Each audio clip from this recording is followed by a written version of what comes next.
Hello and welcome to this video. I've been really looking forward to doing this video, and this video is going to be called Tommy Vance and the Friday Rock Show. Alright, doing this channel, going through all the music I like and thinking, when did I first hear this band, or how did I get into this, or how did I get into that? I realised that I got so much from some small places. I think number one on the list for me would have been the Friday Rock Show. So what was the Friday Rock Show? It was a show presented by the great disc jockey Tommy Vance, who took over from Alan Freeman in the late 70s, early 80s, as the burgeoning new wave of British heavy metal scene was coming out. And in an environment where we couldn't hear those bands because they weren't played on the radio, Tommy Vance would on a Friday night play new wave of British heavy metal bands, and I love new wave of British heavy metal, so I would listen to that radio show religiously every single Friday.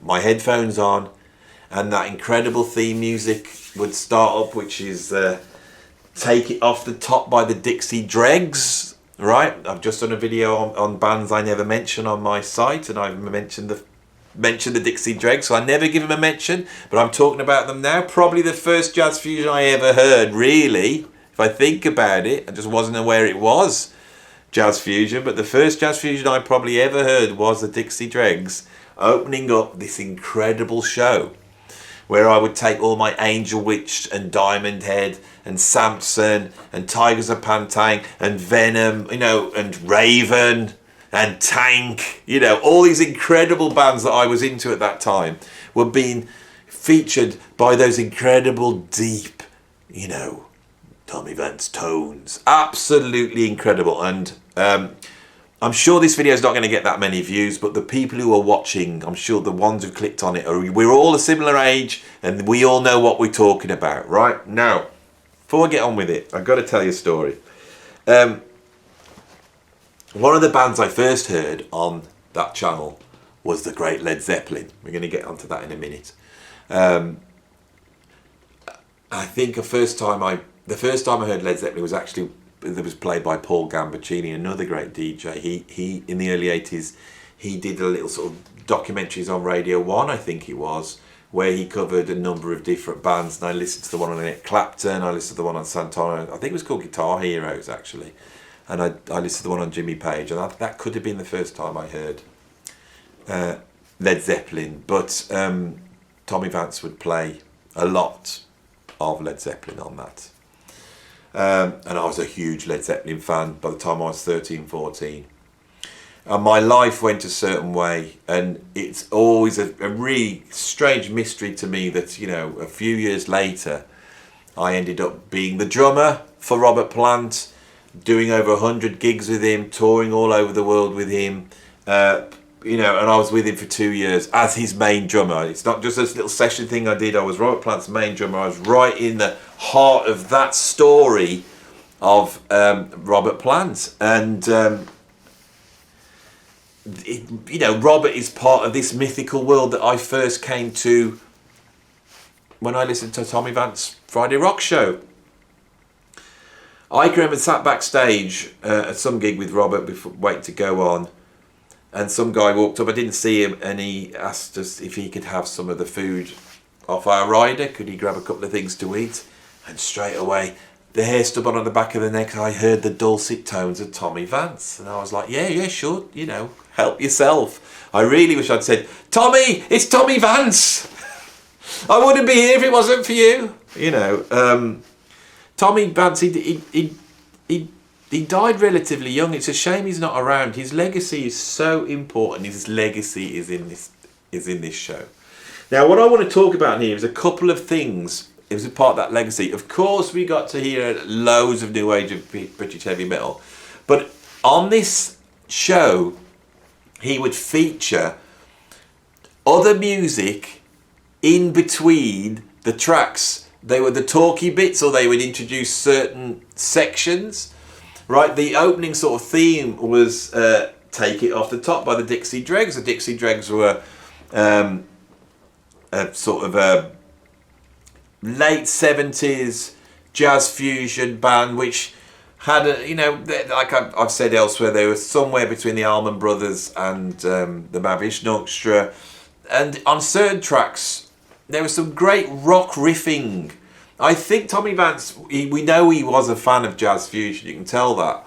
But also, he must have been looking for something that sounded a bit rocky and riffy, but didn't have vocals over, so he could talk over. So obviously some of the jazz fusion that was coming out at that time was a good choice. But actually, there's a whole bunch of stuff he could have picked that he did. It's quite interesting. I have a list of some of the stuff that he would talk over. So yeah, the theme was Take It Off the Top. When he used to do a quiz, he used to have a quiz, he would then play Theme 1 by Van der Graaf Generator. Now Theme 1 was Van der Graaf Generator's take on a tune that was written by George Martin, the producer of the Beatles, that was written as a theme for radio. And the original is an orchestral theme. Van der Graaf Generator, to sort of boil it down to more sort of a rock thing with a guitar taking the melody. And that tune has a magic to it. I'm not a huge Van der Graaf Generator fan, but I absolutely love Theme 1. It's almost like in my top 10 tunes. I absolutely, the vibe that's in that is absolutely incredible. There's also a really fantastic version of Theme 1 by Cozy Powell, which is it off the Over the Top album? Could well be off that album. And I wonder whether he did a cover of that because it was featured on the Friday Rock Show, or whether it was recorded before. But that's a great version. Anything with Cozy on is I absolutely love. And I discovered Cozy on this channel, on this radio show, sorry. Another tune that was played as incidental music was the great Silly Putty by Stanley Clarke, which is the opening track off Journey to Love. Silly Putty is probably the first Stanley Clarke track where he really features the bass as the sort of signature part, and there's been so many tracks after that have done this. Jaco Pastorius would then do these tracks that featured bass. If you listen to Stanley's first album, which is called Children Forever, it's really a sort of his take on the sort of early Return to Forever Latin jazz group that he had with Chick Corea. The second album, Stanley Clarke, is an out-and-out fusion masterpiece, and it's a masterpiece because of the band that was put together, which is Bill Connors, Stanley Clarke, Tony Williams and Jan Hammer. It's like one of the greatest lineups ever, and they just burn. And there's some bass-heavy stuff, but Silly Putty is like one of those, like, you've gone to bass college now. I didn't perceive any of that. I can remember sat there tuning in to this sort of slap bass that was going on underneath Tommy's talking and thinking, I wonder what this is, having no idea that this was Stanley Clarke. And it's incredible the amount of jazz fusion that he featured in between the tracks. Now, I went on to be a huge jazz fusion fan.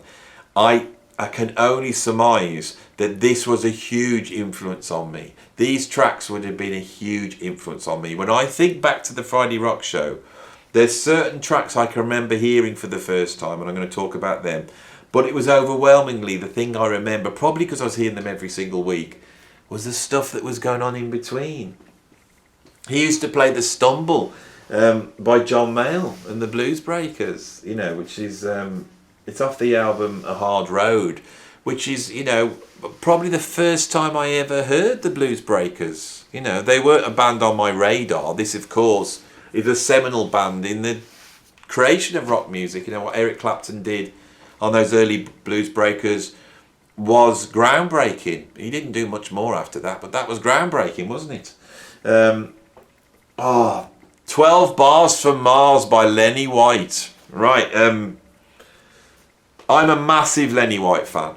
And Lenny White does a run of albums in the late 70s, which are real masterpieces. Venusian Summer, is it Big City, Astral Pirates. Astral Pirates isn't quite on the same level. And then he does quite a commercial album called Streamline. It's got Shaka Khan on vocals. She does an incredible version of Lady Madonna. And he does this track 12 Bars from Mars, which for me is just seminal fusion. It rocks out, it's heavy, it's funky, it's fiery. and it's hooky. And I never managed to get hold of a copy of Streamline. I got hold of a 12-inch, and I can't find it, and I'd love to find it. It was a 12-inch extended mix of Lady Madonna on side 1 and 12 Bars from Mars. And when I bought that, I can remember the shock of hearing the theme from the Friday Rock Show coming out of the speakers. Yeah, 12 Bars from Mars, right. He used to play Chasing the Voodoo, which is off Casino by Aldo Meola. These are the fusion tracks that he would put on. He would play Can't Stand Your Funk by the Mavish Orchestra.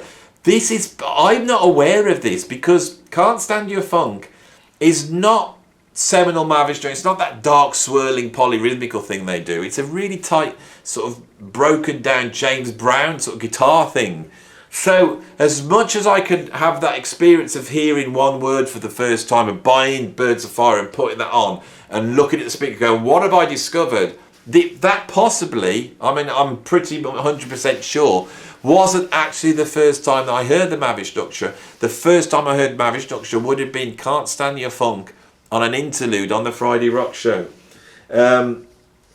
He is a big Steve Kahn fan, and the two albums that he pulled tracks off, which is Tightrope and Blue Band, I both have. Those albums for me are, they're really strong late 70s fusion albums. They do veer every now and then towards Fuzak. They're not the worst offenders. There's actually something, because Steve Kahn is a very, very strong composer. Obviously he's a great guitarist, but his compositions are very, very strong. It's something that I think we really can hear on Tightrope and Blue Man. Later on, when he did the Eyewitness stuff, that's some of the greatest fusion ever recorded. So I've got a lot of time for Steve Kahn on these albums. And so did Tommy Vance. He used to play Tightrope for Folon off the album Tightrope.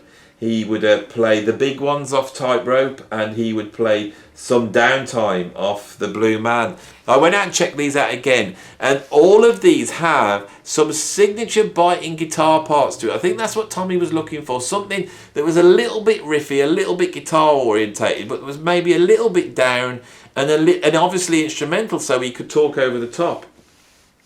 There's some other really interesting stuff that he would play. He played some Lee Ritenour. He used to play Tighten Up off Friendship and the Captain's Journey. He would play Open Invitation by Santana, right, which is a song. And Open Invitation, which is off the album Inner Secrets, which is when Santana is slowly starting to slide towards commerciality. It's not up there with Caravanserai or Welcome or Amigo, but it's a good album. But the thing about Open Invitation, that's probably Santana at his heaviest. If you want to hear, I wouldn't say heavy metal, but definitely heavy rock Santana, go and check out Open Invitation. He played some reggae. He played the Reggae Groove by the In Crowd. He played, this is really interesting, he played Red Lady 2 by George Harrison off the Wonderwall Music album. Now the Wonderwall Music album is an album that George Harrison made as a soundtrack to a film, and it's quite an interesting album because this is not only the first solo album by any of the Beatles, it's also the first album to come out on Apple Records, and it's an instrumental album. And I had heard about this album, but for this video I thought I'll go and have a listen to it, and I listened to it and I was like, my god, this is like really important, because this is like 67, 68, and this is instrumental, jazzy, proggy fusion stuff going on. You know, George Harrison is not doing what you expect, and this is really, really interesting stuff. So yeah, there's a whole bunch of really, I found this going back and doing the research, which is going to Wikipedia and pulling that list off, was really interesting. Now another thing that I think is very interesting is that at around about Christmas, he would do, around about this time actually, he would do sort of top 10 greatest tracks. A little bit what I do here. Who's to know where that idea doesn't go back to Tommy Vance. Now Tommy would announce he was doing this. I would tape these, because Tommy Vance is now going to play the 10 greatest tracks of all time. And I tape these, and I definitely tape them twice. So I've actually got the 3 times he did this, right? And I want to go through the tracks on there. They're pretty much the same tracks. He did one in 1979. Well, I wasn't listening to the Friday Rock Show then, so I wouldn't have listened to that list, so I'm going to ignore that. But there's 2 here. One from the 14th of November 1980, right? And one from the 13th of November 1981. All right, well, it's the 4th of November now, all right, 2022. By the time I've got this uploaded, and it's going to be up next week, it's just now. So when you're watching it, it's now, and it's not I'm in the past and all that. Right, so I don't know what the date is today, but you may be watching this on the 13th or the 14th of November, and if you are, that for me, this really is the bookend of my life, and probably some of yours. 42 years of listening and playing of music, right, encapsulated by me sitting with the headphones on back in 1980, listening to this top 10 and making notes and listening to these tracks, and me here now talking about these tracks. Shall we see whether I have, let's see how much of I was influenced. I'm going to go from the 1981 because I'm pretty sure that was the one, looking at the list. Right, so at number 10, he's got in the 10 greatest tracks of all time, from Going for the One by Yes, Awaken. Right, so this must have been, right, I heard Yes very early on, as I've explained on this channel, very early on, around about this time. I had these cassette tapes. I don't quite think it registered with me, Awakened, when I first heard it, because I would have been ensconced in, New Wave of British heavy metal. But I had the cassette tapes. I've recently done my top 10 greatest progressive rock tracks of all time, and positioned at number 1 is Awaken. And here it is on the list. And I really think, I can distinctly remember listening to Awaken on this list, and there's some incredible tracks on this list, but listening to Awaken in astonishment, that I never heard anything like this. I think the thing with Awaken is more than any other Yes track, it has an ascending feel. It has a deeply spiritual feel to it, which I don't get. Gates of Delirium, which I absolutely love, is very dark and very noisy. It's about war. Close to the Edge is about stitching together a sidelong track. That's what that's about. That's a band going, how do we make a sidelong track, But Awaken is a lot more concise. They don't try and do everything on that, but what they do is monumental, and it seems to ascend. It's like an ascension to heaven. For me, it really is one of the great progressive rock tracks of all time. And here we have it's sat here at number 10 on this list. At number 9, he'd got 2112 by Rush. And the one he played was the live version of All the World's the Stage, which is quite interesting. I must have heard that at that time, because whichever one I listened to, if I'd listened to it in 1981, he played it then, and I definitely listened to the show because I can remember Awaken. That didn't register with me at all.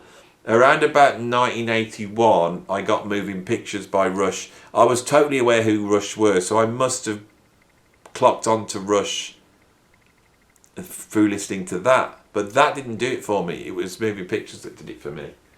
At number 8, he'd got Smoke on the Water by Deep Purple from Machine Head. I would have known that song at that point. That was a very, very famous song. At number 7, he got Xanadu by Rush. I think Xanadu, we've got to put that as Rush's greatest progressive rock moment. So on this Friday Rock Show, where it's all New Wave of British heavy metal, when you finally come down to his 10 greatest tracks, right, he ain't putting up UFO tracks or Judas Priest. He's putting up like a ton of prog. And I think on this channel, so often, if I mention Rush, the hardcore proggers they don't like me going on about Moving Pictures all the time and how much I love that album.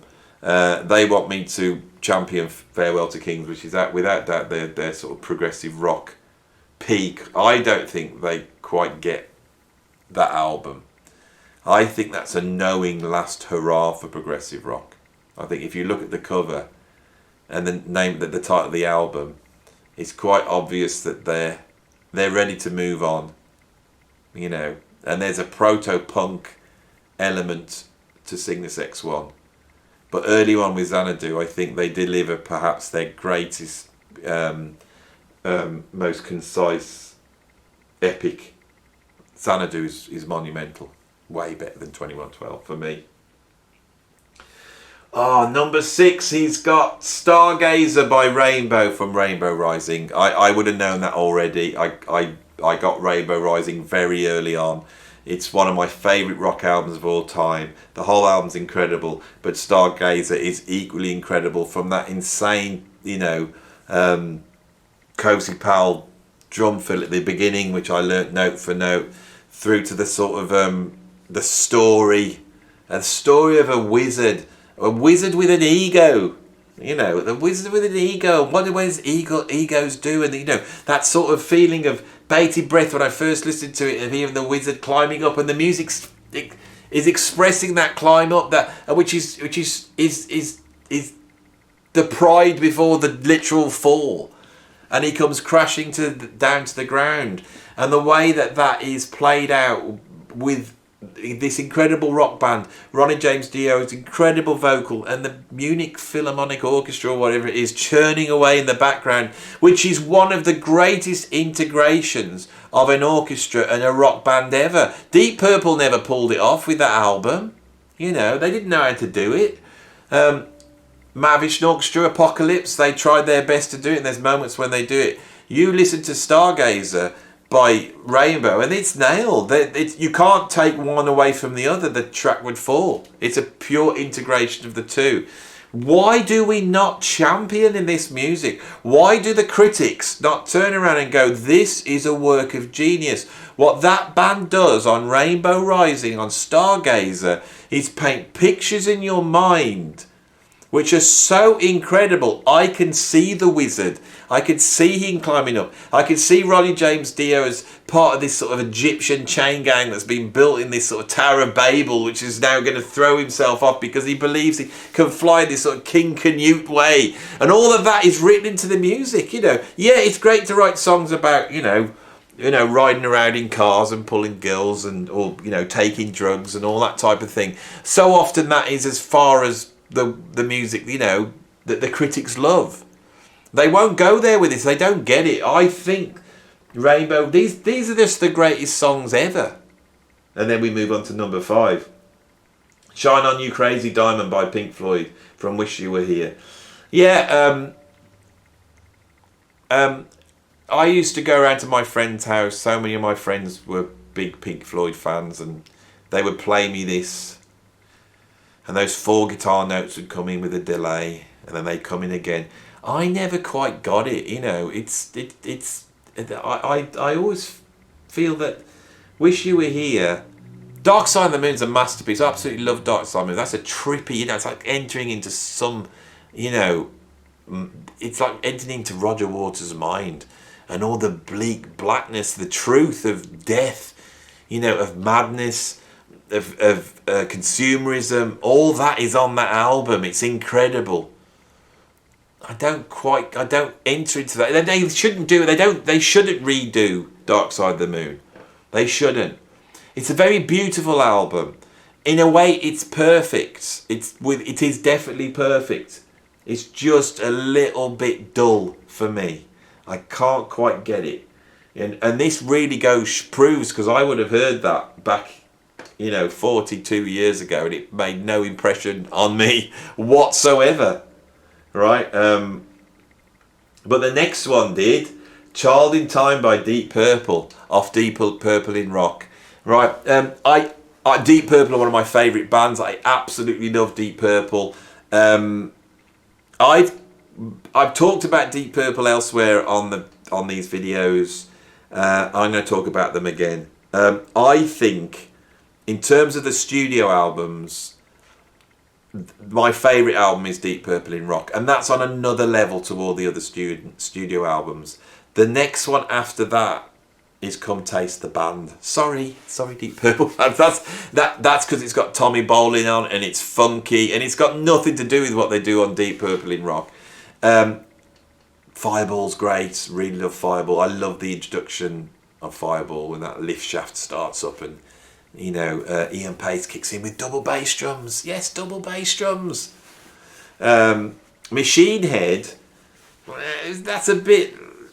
It's just a bit stompy and doesn't quite have the sort of bravado and out there-ness that Deep Purple in rock has got. Now, why is that? It's because the albums before that, like Booker T. Elysian and Shades of Deep Purple, those albums are pretty out there, and it's a different thing. There's a sort of proggy flourish about Deep Purple, which is still on Deep Purple in rock. Now, the album before Deep Purple in rock is the album that I mentioned earlier on, is that concert album, which I think was a bit of a failure. I know people are going to champion it here. I've heard it, and I think it's a bit of a failure. It's got some incredible moments, and it's a really great attempt at trying to put an orchestra together with a rock band. There's a lot of people who are doing it. The Moody Blues had done it at that time. Yes, did it with Time and a Word. But I feel that they went, okay, that didn't quite work. Richie, let's try your thing. Brilliant. And he comes in, Speed King, Flight of the Rat. Absolutely incredible album. I still believe that funk breakdown on Flight of the Rat is the funkiest piece of music ever. I can't think of any of the. Ian Pace is off the chart. Bloodsucker. Bloodsucker's one of my favourite Deep Purple tunes ever. Absolutely incredible. And so, Child in Time on that album is it's not my favourite track off Deep Purple in rock. Ian Gillan's like that sort of squeaky, shrieky thing he does. I could do without that. He did that quite a lot. The track does really build up. It's like their Stairway to Heaven. Yeah, it was a big influence on me. I've been listening to these tracks from, it seems like day one. I don't know what to say about it really. All I can say is that I did love Child in Time because I loved that album. But it was not my favourite one on In Rock, and that's all I've got to say about it. It's still brilliant because In Rock's just one of the greatest albums ever made, isn't it? It is, isn't it? But for me, with Deep Purple, it was their live albums, made in Japan to some extent. But my sort of album that really floored me, that changed me, was an album of BBC concert recordings called Deep Purple in Concert. It's got purple, lots of purple photos in a row. I wish I pulled it out now so I could show it you. When I heard that album, that was the first album where I heard a rock band stretching out, and I was looking for that, and that was what I needed at that time, was to hear, Deep Purple or a band doing that. I always felt that of the big three classic rock bands, Led Zeppelin, Deep Purple and Black Sabbath, what Deep Purple bring to the table is instrumental virtuosity, much more than the other two. And so, it's interesting to see that at number 4 is Child in Time. At number 3, we have Freebird. I'm a big sucker for Lynyrd Skynyrd, especially that first album. When I did my favourite classic rock albums, it's in there. I love Southern rock. I love ZZ Top. I love 38 Special. I love Ted Nugent. I just love... rock music is almost like a British form. But when the Americans do it right, they properly do it right, because you can smell the Deep South. You can smell Route 66 in that type of rock music, and that's what Van Halen have in their stuff. That's what Aerosmith have in their stuff. It's all brilliant. Lynyrd Skynyrd for me are just the peak, but Freebird is such a beautifully controlled track. It's like Stairway to Heaven to me. It's an absolutely brilliant track. People have said on this channel they've heard it too many times. I had it come on the radio the other day, and God, the guitar playing on that, I'd have that over Dave Gilmour tomorrow. That's some incredible guitar playing. It's straight down the line, but it's firing. It just takes off, and I like to have a kick up the arse when I listen to music. Right, number 2 from Foxtrot, Supper's Ready. All right, what can I say? It's one of the greatest prog tracks of all time. Perhaps Genesis's greatest prog moment. I listened to it again the other day because I've heard it so many times, but talking about it on the channel, so I'll have another listen to it. It seems to do something that no other Genesis track does. The humour is up really high, and the darkness is up really high, and the out there-ness is up really high. It's like everything that Genesis do is slightly just amped up on that track.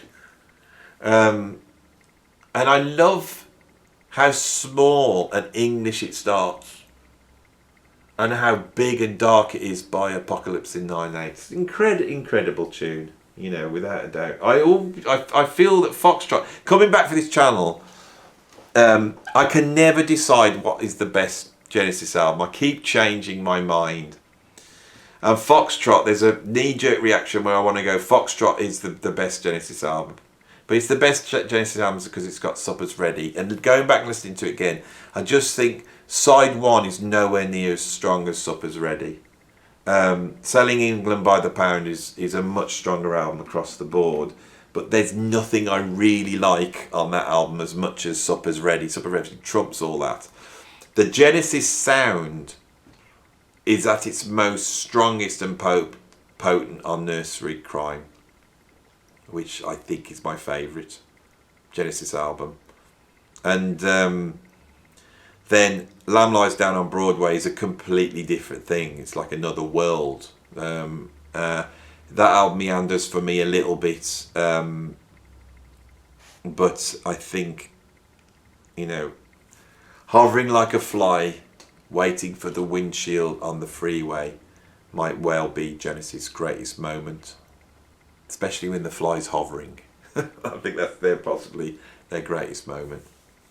And then Phil Collins comes in channeling Led Zeppelin, who we have at number 1, with of course Stairway to Heaven. And on the 14th of November 1980, he played the live version from The Song Remains the Same. Some people in the comments on their channel have said that that's their favourite version. You know, it pales into insignificance to the studio version for me. But the studio version is so great. I don't have this thing with tracks like Bohemian Rhapsody and Stay Home and Freebird. I absolutely could listen to them now. Same with Sweet Child of Mine by Guns N' Roses. I could put that on now and I'm going to enjoy every little bit of it. It never grows tired. It's a sublime, you know, statement of what is so great about rock music. And what was so great about rock music was embodied for me very early on by Tommy Vance on that show, on the stuff he played, all that lovely heavy rock, heavy metal, all the new wave of British heavy metal that really just gave me a burning passion for music. It opened my eyes to so much other music, you know, with all these incredible, you know, interlude music, with all this incredible jazz fusion, and these lists that he would have, these top tens, you know, really paved the way for prog. So on that show, I discovered metal, classic rock, prog, and jazz fusion. Thank you, Tommy Vance. I wish I'd thanked you all those, you know, years ago, back in 2000, when you came to see me play, which is an incredible, you know, finishing of the circle. And here I am now, you know, 20 years later from meeting you, and you're gone, you're no longer here. I hope you can hear what I'm saying, Tommy. But thank you for that show, and I'm sure anybody's watching this that feels the same as me will be wishing him all our best wherever he was. The great Tommy Vance, the disc jockey behind perhaps the greatest radio show of all time, the Friday Night Rock Show. Right, thanks for watching. I've got to say, I normally shoot my videos in the daytime in the morning, but it's I've been filming them today and it's gone darker and darker. I'm sat here in the dark. I've got a little light in the corner, so I'm sorry about this sort of spooky light, but it's given these videos a different ambience, I think. So just letting you know why the lighting's different. So if you like, you know, please like If you like the video, like it. I can't get me. I say this every single time. Should I do it properly? Sorry. See, if I was a proper YouTuber, that bit would be cut out. You see, that's what they do. Proper YouTubers. Proper YouTubers, they go through. They cut out all the rubbish bits. This bit here is like the rubbish bit, you know. When you're just talking and so. I promised not to do anything silly this month. Sorry. A little bit of silliness there. But you see, if I was a proper YouTuber, that would be cut out now, right? But you don't get that with my channel. You get the full, uncensored, unadulterated Andy. And I'm now going to have a second attempt of trying to say the last bit. So, if you like this video, like it. If you want to subscribe, then you can subscribe. I won't stop you.